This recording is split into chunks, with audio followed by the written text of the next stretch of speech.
Back in 1990, 17-Bit Software were a company specialising in publishing and distributing shareware titles, who joined forces with a small developer from Sweden called Team 7.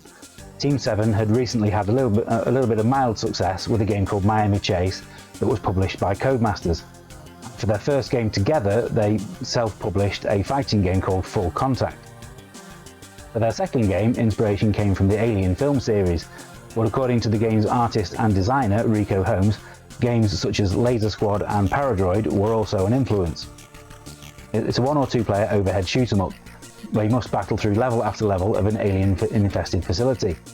It was an instant success, and the 1992 budget re-release would actually remain on the UK charts for over a year. As part of my job for Games X, I actually got to visit the Team 17 offices in Wakefield in order to preview their next game, Project X, which is a game for another time. There I got to meet Alien Breed's producer, Martin Brown, as well as discuss it with the programmer Andreas Tadic. The game's atmospheric theme was composed by famed musician Alistair Brimble, who has over 100 Amiga games to his credit, including Bubble and Squeak, Z-Wolf and a number of Dizzy games.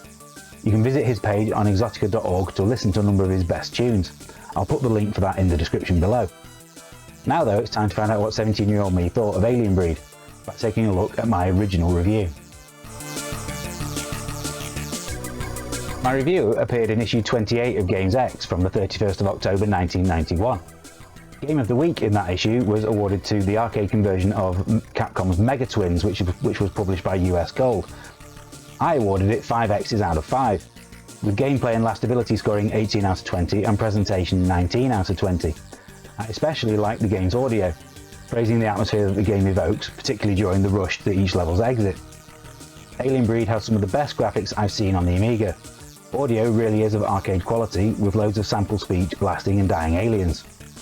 The fact that the game's intro sequence came on a separate disc, but the game could be booted without it, was a nice touch. I also praised how well the game worked as a 2-player title, stating that the option to share credits would guarantee arguments with your friends. Okay, now let's play the game and see what it's like. I'm playing this on the A500 Mini, and I've programmed in some of the keyboard controls onto the joypad buttons. I think this opening level does a great job of easing you into the game. There's not a lot of enemies. It helps you to learn what the different collectibles are and what computer terminals look like, and so on and so forth. The first thing that strikes you is how bad the actual player sprite looks compared to everything else. But everything else about the game looks really, really good. I mean, the corridors, the aliens, and I think the sound is a very strong part of this game as well. I do really, really like the exploration side of the game. So having to actually plan your way to where that X is on the map over on the right hand side there. But not only that, you have to plan your route back to the deck lift, as you'll see shortly. It is actually possible to completely run out of keys and get stuck, which is a flaw in the game design, certainly, because that actually requires you to completely exit the game and start again from the beginning, which is obviously not ideal. Okay, so the ship's core is down that corridor to the right there.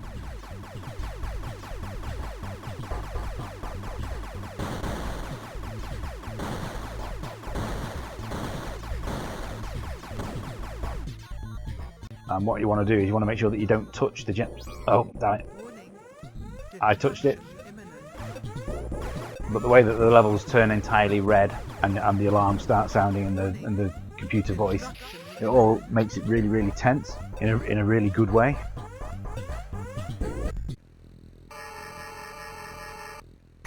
I referred to this game as a Gauntlet clone in my original review, and that's not entirely accurate, because I think there's yes, okay, it's viewed from a top-down view, but I think that's the only similarity that it has.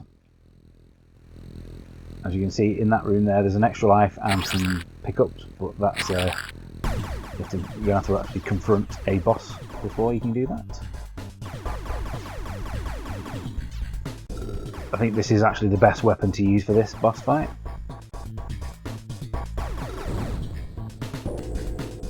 And then I now need to make my way all the way back to the deck lift in the top left-hand corner of that map.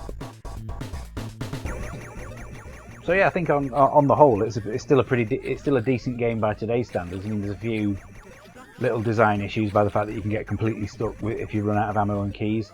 But the exploration aspect is really good. The presentation, particularly the sound, is definitely top tier. It's definitely a game that I would recommend you play if you have access to an A500 Mini or otherwise. Even after nearly 31 years, Alien Breed is still a great game to play, especially if you can drag a friend along for the ride. I still really enjoy the challenge of having to plan out my escape route from each level, and the destruct sequence still gets the adrenaline pumping even after all this time. It's easy to see why I fell for the charms of the presentation. Both the graphics and sound work in tandem to create a great atmosphere. There's no motion tracker, but the ominous hum of the spacecraft and the various noises made by the aliens themselves still manage to keep the tension high. The opening level does a good job of introducing the exploration side of the gameplay, but I think the levels do get a little bit too big too soon. A few smaller levels, especially in the early stages, would have helped give the player a feeling of progression. The in-game economy works reasonably well, although the prices of some of the better weapons are a little high. It's fair to say that even Team 17 themselves became aware of Alien Breed's shortcomings as they fixed most of these flaws in the 1992 Special Edition, which is one of the games pre-installed on the A500 Mini. Alien Breed is certainly better than its disappointing sequel, but it took until Alien Breed Tower Assault for the series to hit its full potential. There are definite shortcomings, such as the limited enemy AI and some pacing issues, but there's nothing here to stop me recommending it to fans of a decent shoot-'em-up. Using today's scoring system, this would still be a solid 7 out of 10 from me. Videokid is a scrolling shoot-'em-up, or cute-'em-up, as it was dubbed by the publisher at the time. In it, you fight your way through 5 different themed worlds, each based on a style of movie, after your character is sucked into a broken video recorder. It was the product of a small developer called Twilight, who are probably best known for 1993's Alfred Chicken. Twilight had made their name developing budget titles for high-tech software, based on Hanna-Barbera characters such as Top Cat and Hong Kong Phooey. The success of these titles gifted them the opportunity to work on a number of arcade conversions and movie tie-ins for top publishers such as Ocean Software and US Gold. Videokid was their first original game, although it definitely took its inspiration from their work on the Amiga version of Mega Twins.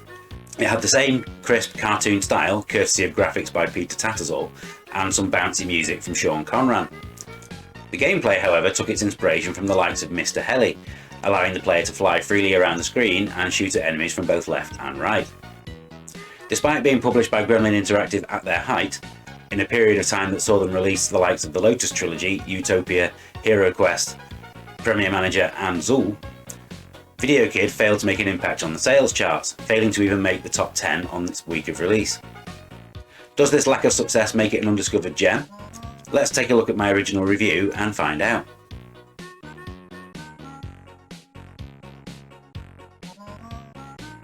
My review appeared in issue 36 of Games X from January 1992, and the game's artwork also appeared on the cover. It was an exclusive review, and it shared the Game of the Week accolade with another game that you may have heard of called Another World by Delphine Software. Both games received 4.5 X's out of 5, and for Videokid I awarded it 17 out of 20 for lastability, 16 out of 20 for gameplay, and 17 out of 20 for its presentation. When mentioning the game's cartoon appearance, I brought up the similarities to Mega Twins, although I also mentioned that this is a very different type of game. I was very impressed with how smooth everything is, and how there is no slowdown whatsoever even with a screen full of enemies. One criticism that I had was the difficulty, where I stated that an experienced gamer would get through the game in a very short space of time due to the fact that the enemies all appear in the same place every time you play. Overall though, this didn't affect my enjoyment of the game. If you're searching for a decent blast with an appealing look and feel, then seek no further than this. Now let's see if I still feel the same way about the game by giving it a playtest. What I found is that this is actually quite a tricky game to get working on the A500 Mini. The WHD load files seem to be beset with graphical glitches. So using the ADF files, which makes the loading times a lot longer, seems to be the only way to do it. There is another way to play it though, and that's via AntStream, which, if you've not heard of AntStream, is a good retro gaming platform where you can, as the name suggests, stream older games to play on your PC.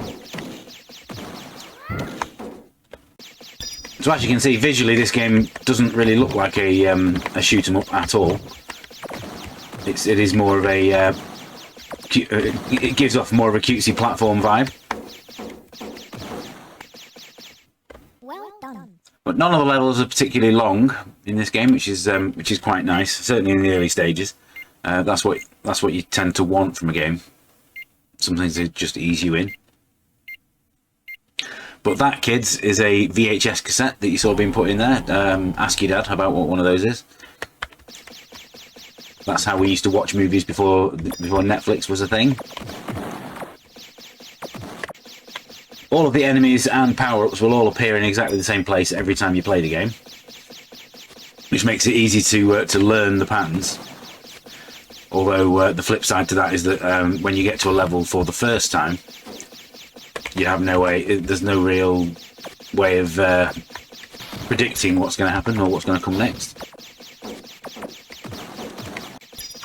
I think it's unquestionably a nice-looking game. The sprites are all very clear.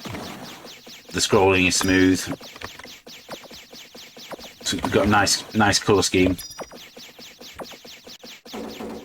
I say the glitching that you can see is because I'm playing it via AntStream, so I'm streaming it.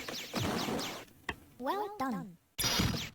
What I do find is that the way your character moves around the screen is a little bit loose. There doesn't seem to be any resistance.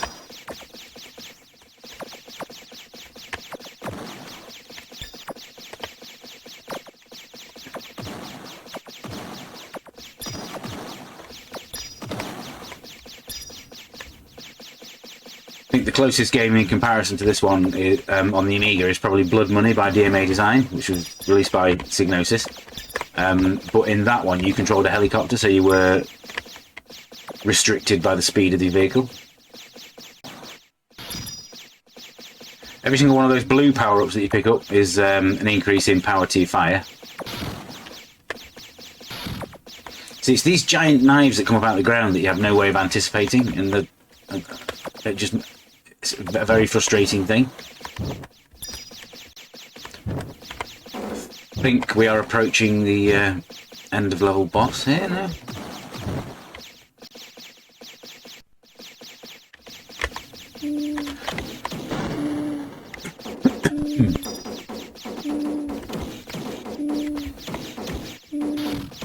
Yeah, I'm not being attacked by a giant owl.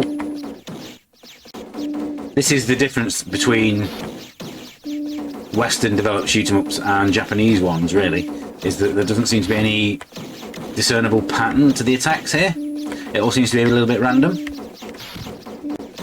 Yeah, if this was a Japanese game, everything would be there for a reason, making it easy for the player to actually avoid.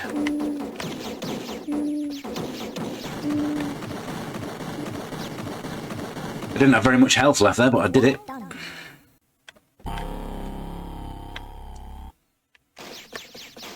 So video number 2.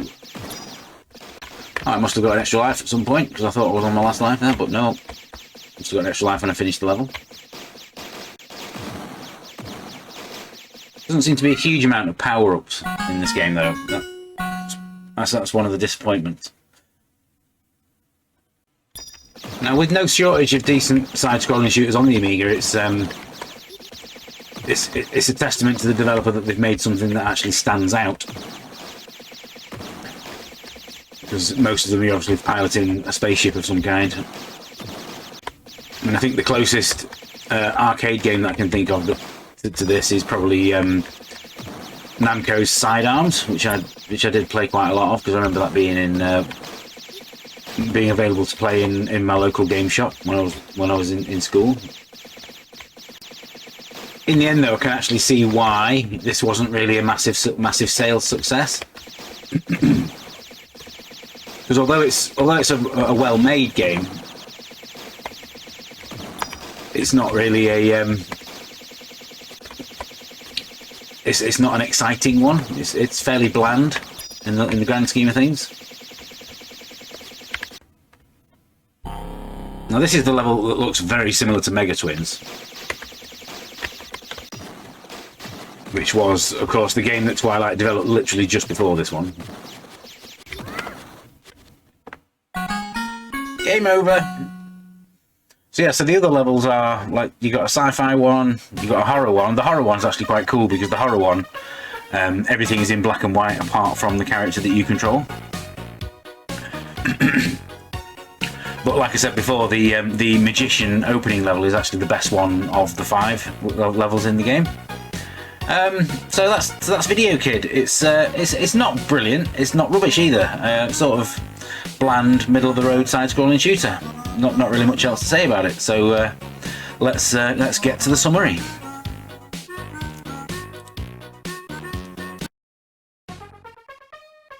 This is a very difficult game to summarise, as while there's nothing particularly wrong with Videokid, there's nothing very memorable about it either, and I did in fact have a hard time recalling it before starting to make this video. As shoot 'em ups go, it's a very playable one, and the idea of controlling a kid flying through movie-themed worlds is initially very appealing too. The worlds themselves all look very nice, and the sprites are all very well drawn. The limited colour palette doesn't help though, as there is quite a lot of brown on screen throughout all of the levels. It's disappointing that there's no in-game music, as the tune on the title screen is a nice toe-tapping number, and the fanfares that introduce each level are fun too. All you're left with as you play is the repetitive tap tap tap of your weapon fire, which is functional but boring. Games like Project X and Disposable Hero have set a very high standard for side-scrolling shooters on the Amiga, and while there are many games worse than Videokid, I simply wouldn't be able to give it more than a 5 or a 6 out of 10 if I reviewed it today. Quite how this managed to receive the same score as an all-time classic like Another World is beyond me. Total carnage! I love it!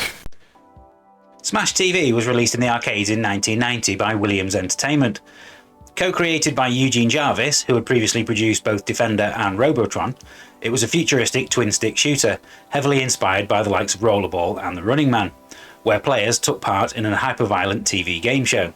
Success in the arcades naturally led to versions being produced for home consoles by Acclaim Entertainment, with Ocean Software handling the publishing duties on the home computer versions. These conversions were produced by Probe Software, whose history I've covered previously on the re-review when I talked about Outrun Europa. So let's instead concentrate on the person who programmed it this time around. Chances are you may not have heard the name Zara Johannes before, but as far as I'm concerned, he deserves to be mentioned alongside all of the big Amiga developers that you can think of.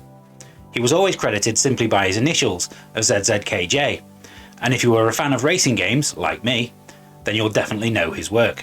He first became known to me as a contributor to Your Sinclair magazine, where you would regularly see his name appear in the game's cheats and tips pages. His contributions included computer programs for readers to type in, including trainers, or pokes as they were called at the time, for popular games, most famously a hacking program and character designer for the Spectrum version of Elite. It wasn't long before such programming talent would get him noticed, and in 1987 he found himself working with Software Studios, the in-house developer for Activision, on conversions of Sega's Super Hang-On. I can remember playing the Spectrum version of this one to death on release, but he was also responsible for the Amstrad, Atari ST and Amiga versions. They really are excellent conversions too, retaining all the playability and speed of the arcade original.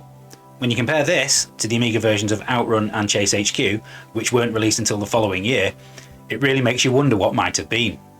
Next came the near impossible task of trying to convert Power Drift to the Atari ST and Amiga, again working with Software Studios. The result is an undeniably impressive achievement, being as close to the arcade original as you could possibly get on the Amiga, although the game itself is not actually that much fun to play. Following his work on the Amiga version of the popular Harley-Davidson game for the PC, published by Mindscape, he would then start working with Probe Software, providing support for their strategy game Supremacy. However, it was the conversion of yet another Sega game that would prove to be his best game to date. Super Monaco Grand Prix for the Amiga is a fast, challenging and playable racing game that I reviewed when it received its budget release in 1992, giving it a thoroughly deserved 91%. Smash TV followed that, and was to unfortunately be his last game developed for the Amiga. An excellent version of Bullfrog Syndicate for the Sega Mega Drive would follow, and this began a time of working as a programmer for EA, working on games such as Superbikes 2000 and FIFA Road to the World Cup 98. Since then, he has moved away from games development altogether, and today sits as company director of ZZKJ Consulting, working in the field of satellite communication. A far cry from those early days working for the ZX Spectrum, I think you'll agree. So what did I think about Smash TV when I first played it? Let's dig out my original review and find out. Big money! Big prizes! My review appeared in issue 28 of Games X from October 1991, the same issue as my Alien Breed review that I covered in the first ever re-review. While I stated that there was some fun to be had from the game's mindless shooting, the repetitive nature of it would mean that you would get bored of it quite quickly.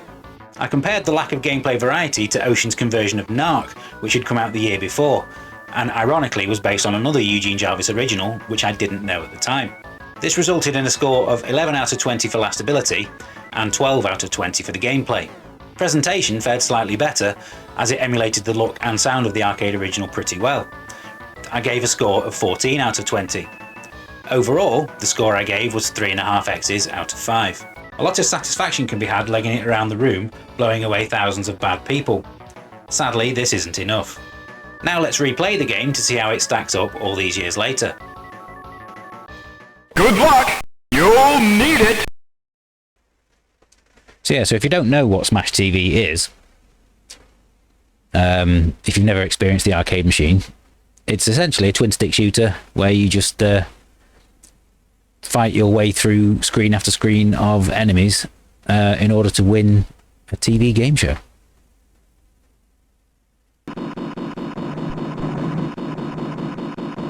So what I have done on here is I've programmed in. There were 2 keyboard controls for when you play it with the single fire button. One which was the left Amiga key on the keyboard that would, when you tap that, would turn on the ability to strafe, such as this. And then there was the left Alt key that turned on reverse fire as well. So if you move to the right, you'll fire left. Not the most elegant of gameplay solutions, but it works.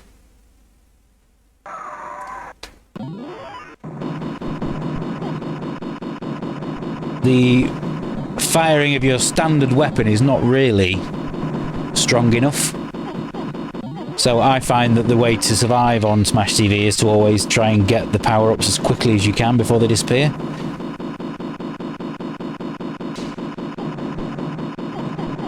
Like most twin-stick shooters, it's more about ensure that you stay moving.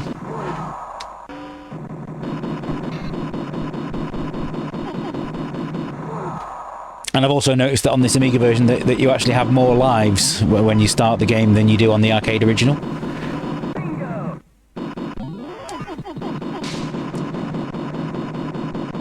I think in converting this to the Amiga, they've made sure that the essence of Smash TV is still here.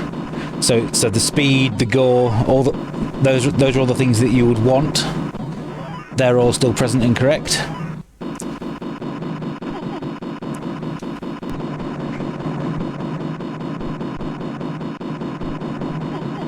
One thing I always found annoying about Smash TV is that when you pick up this power up with the spinning blades around you, you still can't move to the edge of the screen because of how much space the blades take up. Always wound me up, that. Even in the arcade original.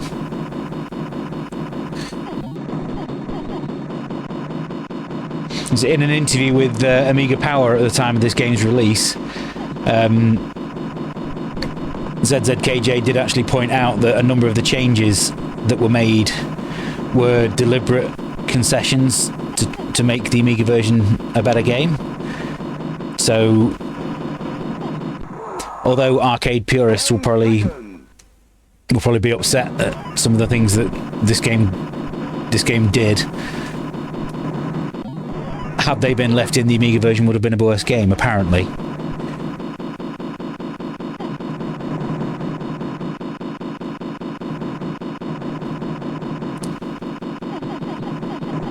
There was also quite famously a public domain version of this called Smash TV: The Rip-Off, which visually is not as good as this, and I think a lot of Amiga owners do actually prefer that to the official arcade conversion. I was never a fan, to be honest. My biggest issue with this game is the difficulty spikes. So the actual boss fights themselves are just ridiculous. Like, you can get here having lost hardly any lives and then just lose them all on the boss fight, and that happens more regularly than you would want.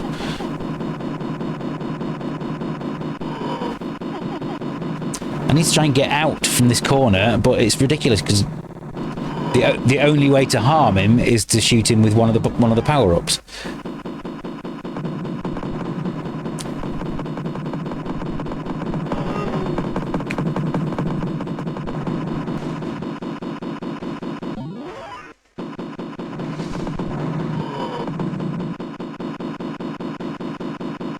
Oh, no way.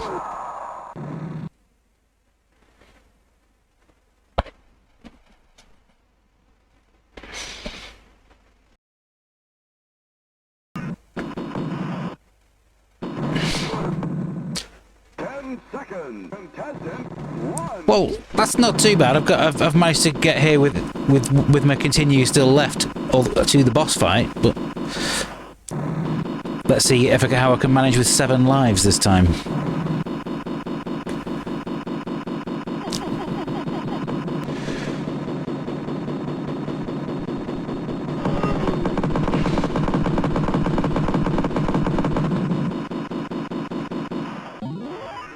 Oh, no, he's still not dead, even though his head's gone.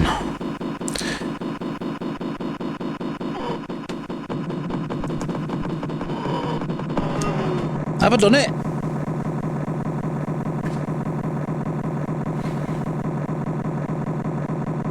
Yay, I've actually completed level 1.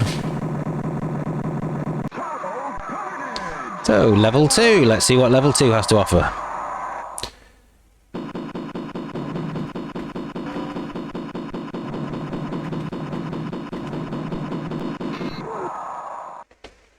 Well, it seems to have topped up my lives back to 7 again. That's an unexpectedly nice thing for it to have done.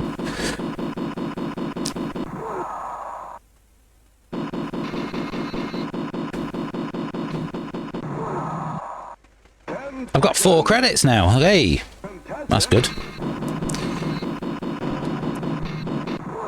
That's an even more unexpected surprise. It's the one power-up that seems to last the required amount of time is the shield, and you really do have to make the most of it by running through as many enemies as you can while you've got it activated. 10 seconds. Contestant 1. No wonder it's giving me so many credits. It's just the game's just suddenly got a lot harder. See, although this is the best control method that the Amiga version of the game has to offer, it's still not Good luck. You'll need it. it's still not as good as the control method on Llamatron, where, I don't know if you've ever played Llamatron, it fires continuously for you at all times.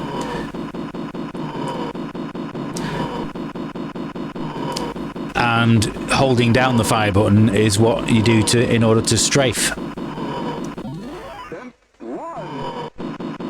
So I don't know if it's because this game's been designed was originally designed for a two-player simultaneous, or it's just the bad design of the bosses, but you just never seem to be able to run fast enough to get under them, to get to the other side.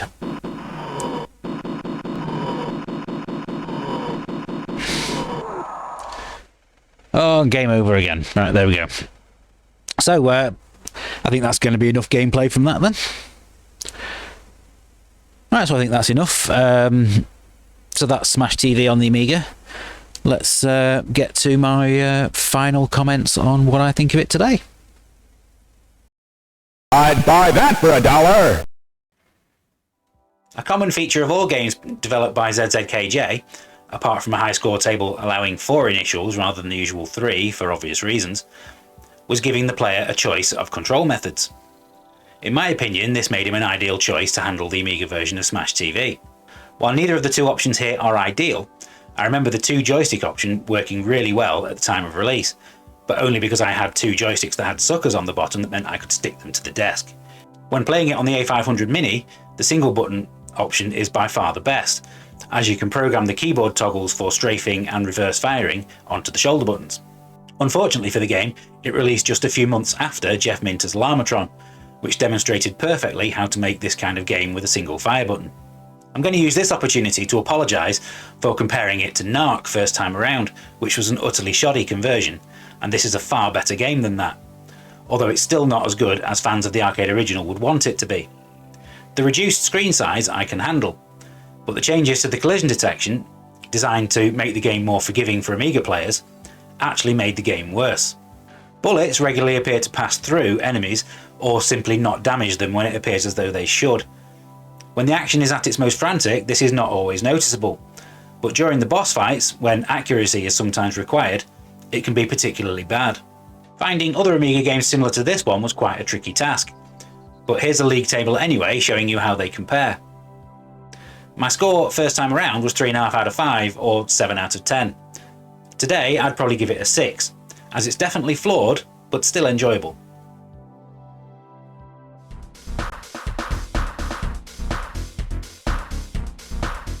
When you think about companies who were around during the days of the Amiga, there actually aren't that many of them left, with the likes of Ocean, US Gold and Gremlin having all long since disappeared.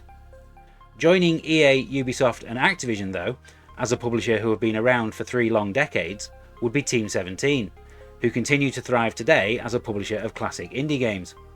You might know them from the Worms series, Blasphemous, or of course the almighty UKGN Game of the Year award-winning Overcooked. We love you, Kevin. I've spoken about Team 17 before on the re-review when I covered Alien Breed way back in episode 1, and in that episode I talked about the origins of the company itself. So instead, let's talk about the people who made their name. Between 1991 and 1994, both Andreas Tadic, as programmer, and Rico Holmes, who provided the graphics, designed and produced 7 out of the first 11 games Team 17 ever published. Budget fighting game Full Contact kicked things off, and this was swiftly followed by Alien Breed in 1991. This made everyone, myself included, eager to find out what game would be next.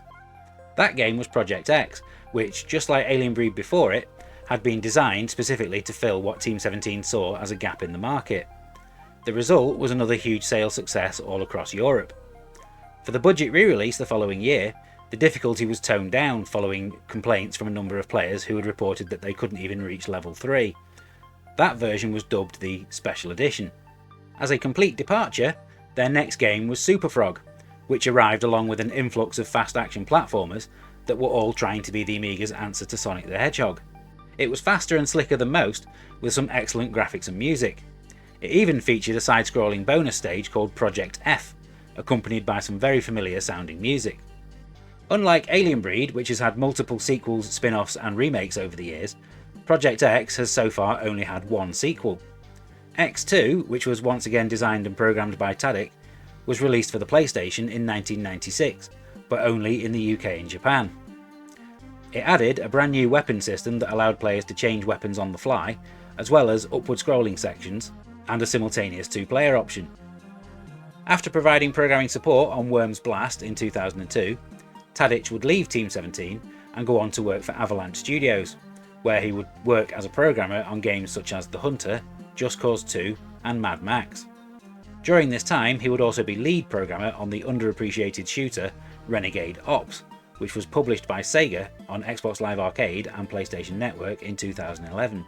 Since 2019, he has been Senior Software Engineer at Unity Technologies, providing an engine that's giving many independent games publishers the same start in the industry that he got back in the early 90s. Now it's time to see what I said about Project X in my original review.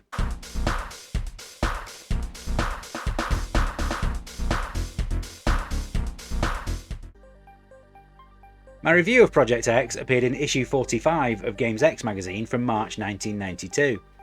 In order to secure our world exclusive review, I had to drive my crappy little Fiesta 950 over the M62 to Team 17's offices in Wakefield. It was our X-rated game of the week, with a score of 5 X's out of 5. Presentation was awarded 19 out of 20, Last Ability got 18 out of 20, and Gameplay 17 out of 20.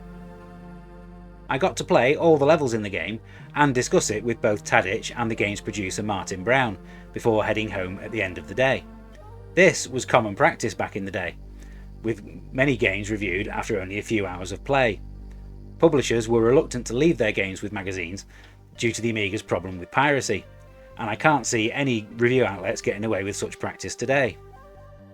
I stated that it was easily the best looking shoot 'em up on the Amiga to date, and the quality of the game's visuals was easily matched by the excellent music. I pointed out that normally when a game looked this good, it was let down by the gameplay, but fortunately Project X was every bit as good to play as it looks. All 1 Meg Amiga owners are in for a treat. Project X is the nearest thing we are likely to see to an arcade machine on the Amiga. Is this still the case all these years later? Time for the playtest to find out.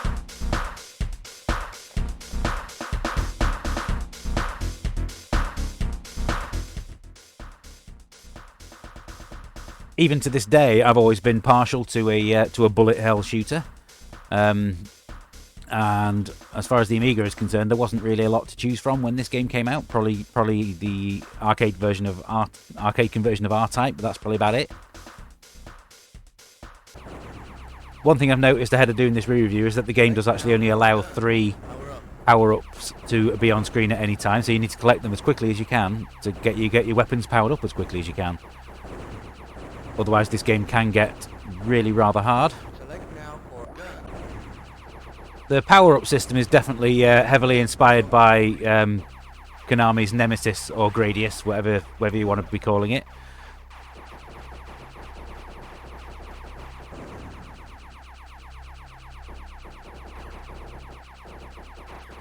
And one of the things that doesn't quite work as well as the developers were probably intending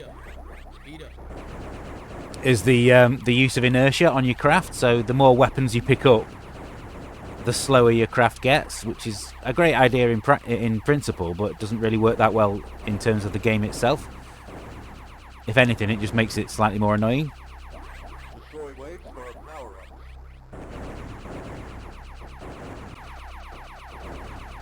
I'm not going to pretend that this is how good I am at the game straight off the bat after all these years.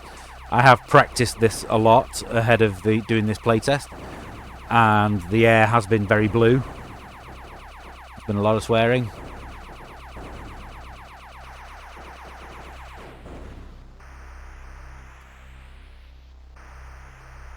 If you only ever played Project X Special Edition, then from here onwards on this level you will not remember.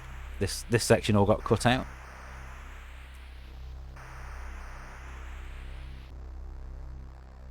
The intense difficulty was one of the things that people had a problem with this game over. Ow, damn it. And the difficulty extends down to how much power you lose when you die. So my guns are nowhere near as powerful as they were a second ago, thanks to that death. So, yeah, so one thing that is quite amusing is that Amiga Action did actually publish a made-up cheat for this game, claiming that if you flew directly into the centre of this particular boss, you would unlock a bonus stage, which was a complete lie. But what was quite amusing about it was that all the other magazines did actually publish it as a cheat that they'd been sent in themselves. This is taking a lot longer than it should because of the stupidly low-powered gun that I have.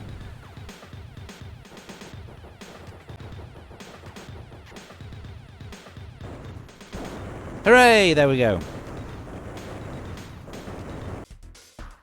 At least by reaching level 2, I will be able to start from this point in the game. I don't expect me to survive very long here.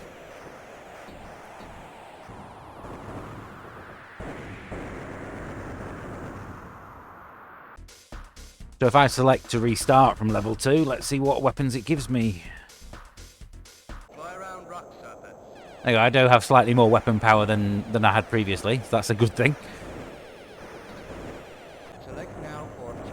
Unfortunately, none of these enemies will drop a power pill for me.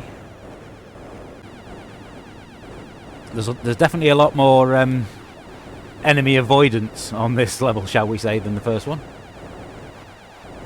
Even when your weapons are at full power, you're better off just avoiding stuff in some cases. But it's the levels like this one where the graphics really do start to come into their own.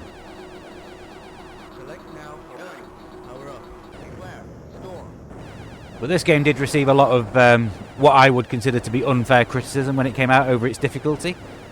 I mean, yeah, okay, it's hard, but with a little bit of practice, it's not that hard. But yeah, 2 quick deaths, and I am pretty much scuppered for the rest of the game now. Not really a lot I can do. Select now for speed up.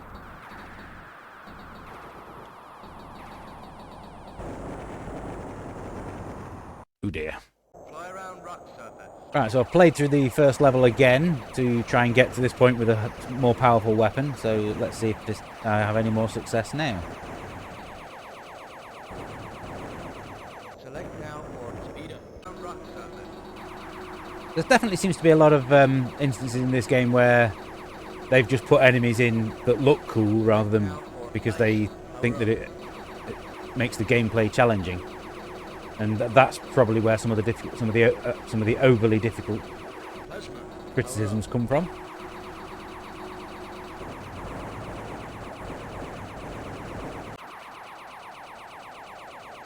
I've often accused games of having speech in them that sounds like the programmer got their family members to speak into a microphone. And in the case of this game, that's actually true because that is actually Chris Brimble, brother of composer Alistair Brimble, whose voice you can hear.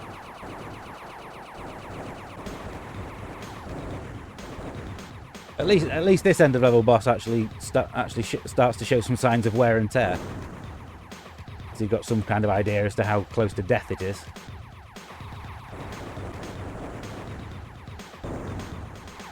Oh, you! Game over.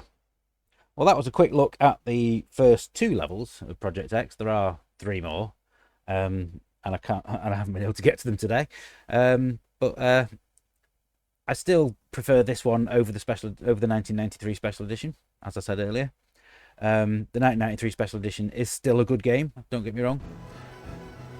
Whichever version of Project X you play, you're going to have a good time. But let's get on to the summary and find out whether or not I still agree with my original score.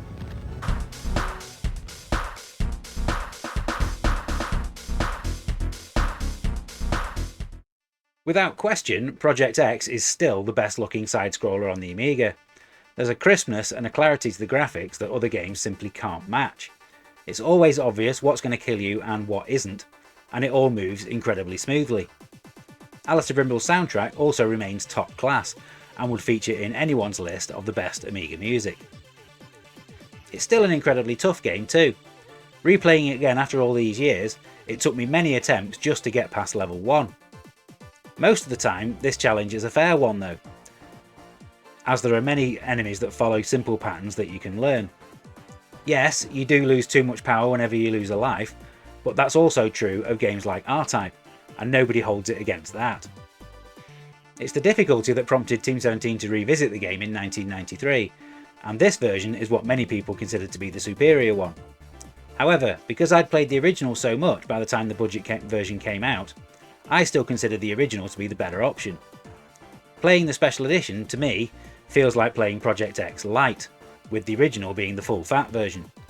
Both games also feature a rookie mode, with less projectiles and weaker enemies, but this only lets you play the first 3 levels. Whichever version of the game you play though, you're going to get the same basic experience, as the majority of the game's flaws exist in both versions. I just happen to prefer the original. The more you play it, the more those flaws become apparent. There are some moments of poor collision detection, particularly during a boss fight when you're required to shoot a specific weak point. Level 2 needs to be far more generous with the weapons that it dishes out, as a single death on this level can ruin your entire game. And as for level 3, there are too many enemies on that section with random attack patterns, which can lead to frustration. Project X, in either of its two forms, is still a fine but flawed game that I would much rather play than the majority of Amiga shooters. The side-scrolling shoot-'em-up Super League looks a little bit like this, and I'll be bringing you a closer look at that in a future video series. It's a shame that the only version of the game that seems to be available these days is the Special Edition, whether you're playing it on the newly released Videokid cartridge or on the A500 Mini itself. Thankfully, you can still play the original version on Antstream. As for the score, I think I'll downgrade the 5-star rating to a 4-star one.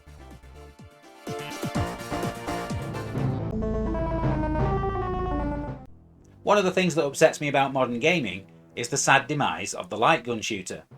Aside from going to an actual arcade and a few notable VR titles, nobody really makes games like this anymore.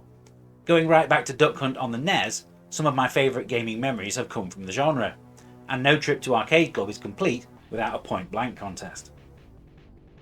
While Duck Hunt successfully managed to bring the idea of a carnival shooting gallery into the home, the success of movies such as Rambo and Commando, featuring a virtually indestructible one-man army taking out swathes of enemies, it meant that something entirely different was coming our way very soon, in the shape of Taito's Operation Wolf. I can vividly remember seeing the Operation Wolf arcade cabinet for the first time, sandwiched between Data East Robocop and Sega's Enduro Racer. I remember being blown away by the large enemy sprites and action-packed gameplay, not to mention the huge plastic Uzi attached to the front of the cabinet. It was a massive hit, even going on to win the Golden Joystick for Best Game in 1988. And it kicked off a boom in similar action titles over the next few years. Aside from its own sequel, Operation Thunderbolt, which came a year later, there were a number of other notable releases. Sega brought us Line of Fire, which also catered for 2 players and had some impressive 3D rotation effects. SNK's Beast Busters added a 3rd player, and it introduced everybody's favourite cannon fodder, Zombies. All of these games were converted to the Amiga over the years, with varying degrees of success. Taito's Space Gun arrived in the arcades in 1990, with the Amiga conversion coming in early 1992 courtesy of Images software. Images had produced the Amiga version of Beast Busters earlier that same year, and if you want to know more about them, I did a profile of them when I covered Shadow Dancer in an earlier episode of the re-review. It was one of a handful of games to be compatible with the Trojan Phaser light gun, and the reviews suggested that it was easily the best one too. People who I know who did use the gun said that it was an impressive piece of hardware that just needed more games like Space Gun in order to be a success. Sadly, those games never arrived. Light gun games got another boost of popularity in the late 90s with the arrival of Time Crisis on the PlayStation 1, which came bundled with its own gun controller for only £10 more than a game would usually cost. Dreamcast owners in Europe and Japan also got their own light gun controller for games such as Virtual Cop, House of the Dead 2 and Confidential Mission. As gamers everywhere began to swap their CRT screens for LCD and plasma, the light gun genre began to die off, with only a few notable exceptions on the Nintendo Wii and PlayStation Move. Earlier in 2023, Taito released Operation Wolf Returns First Mission, a brand new entry in the series. Although it's available on most current systems, it's the Quest and PSVR 2 versions that are easily the best, and if you have either of those systems, it's well worth checking out. Now though, it's time to check out my original review of Space Gun, and see what I thought of it first time around.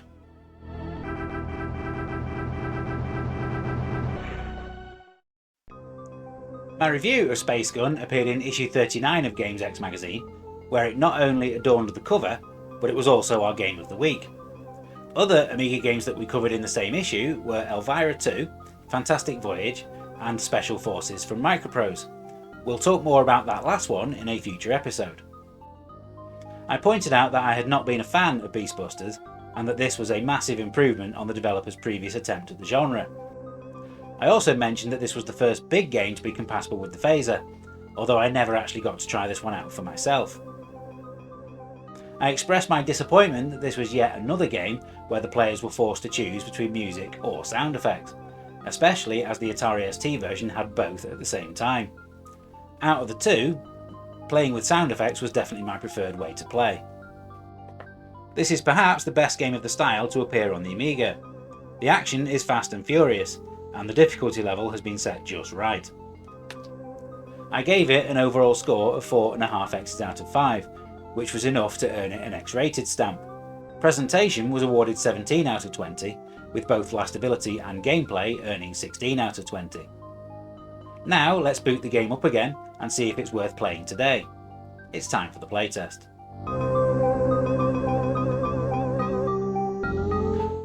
So 2039 AD, God, we're nearly there. Oh, okay, it's just going to throw me straight into the action with no warning, right? Okay, let's get playing. So this is instantly smoother at the into the screen sections than Beastbusters was. And the first thing that you'll notice is that you don't actually have to keep topping up your ammo. You have a gun in this one that that will just overheat if you hold down the fire button for too long. And I think that not having to concentrate on how many bullets you've got left means that you can concentrate on what you're shooting instead. While it's not arcade perfect, this is definitely a good interpretation of what the arcade version looks like within the limitations of what the Amiga can do. And what I did mention in my original review is that you can press the spacebar to reverse the direction that you move, like I'm doing here, which is not something that the game actually tells you in the manual. So I think that must have been something that the PR rep from Ocean probably told me when I was reviewing it. And every single time the game moves forward like that, you get a really long loading pause. That was about 40 seconds. It really is a shame that you have to play with either sound effects or music, because if you're playing it with the music, then you do miss out on all the atmosphere that the motion tracker is coming with, and you also get to know how close to overheating your gun is by having the sound on as well. All these different weapons that I'm picking up here were ones that you activated in the arcade original by pumping the pump action of the gun that was attached to the cabinet. I do like the fact that you are able to shoot things in the background. I mean, I don't know how much point there is to it, but the fact that you can is always a nice touch. Those loading pauses really do break up the flow. Oh, come on. Ah. Oh no, I have received a fatal wound. One area where these types of games quite often fall down is in the number of credits that they give the player when you're playing them on home computers. Meaning that you quite often end up getting too far into the game on your first attempt. And I think this strikes a pretty decent balance on that front. Because what it does is it gives you two credits to begin with, and every time you get a certain distance into the game, it will top up the number of credits that you have. So essentially rewarding you for getting to a certain point, and I think that works really nicely. I mean, all games of this type need something, that little something extra that makes them stand out. And like Time Crisis has the ability to duck down behind obstacles. And I think that being able to reverse the direction on this gives it that little edge, because knowing when to do it is actually quite important. It's quite often you can leave the scrolling moving, and you'll end up being bombarded by about 4 or 5 aliens at once and die very, very quickly. And obviously you can't do it too often, as there's a constantly ticking clock at the top of the screen. Meaning that you have to get to the end of the levels before that runs out.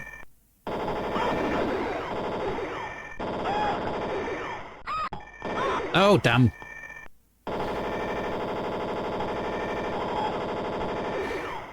In fairness, that's the fault of the person that was running towards me, and not my shooting. Oh, and here we go, the end of level boss. I very much doubt I've got enough health to do this.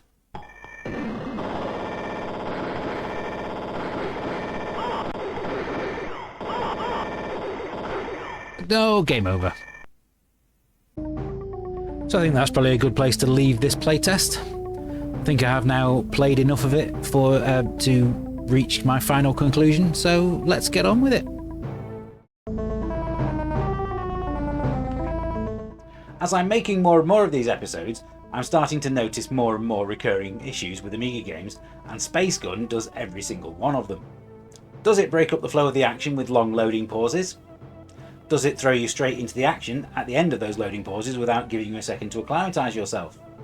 And most common of all, does it force you to choose between music or sound effects? Yes, yes, and yes. Yet, against all the odds, I would still class this as one of the better efforts available. The easiest comparison to make would be to look at Beastbusters, the previous game from the same developer. Whereas that was a jerky mess of horrible colours, this is a pretty decent interpretation of the arcade original. It was absolutely the right decision for the developers to focus their efforts on getting the aliens right, rather than the parallax scrolling backgrounds. As far as I'm concerned, playing with sound effects is by far the best way to play it. It's not that the music is bad, it's just that there is an actual gameplay advantage to playing with the sound, and being able to hear your motion tracker and gauge when your gun is about to overheat. It's just a major disappointment that the game forces you to choose between them. As far as the Super League for on-rail shooters on the Amiga goes, Space Gun sits happily in second place, just behind Probe's version of T2, the arcade game. I'll go into these rankings in more detail in a full video next week. Make sure you come back and watch it. As for the score, I think I'd knock it down from the 4.5 that I gave it originally.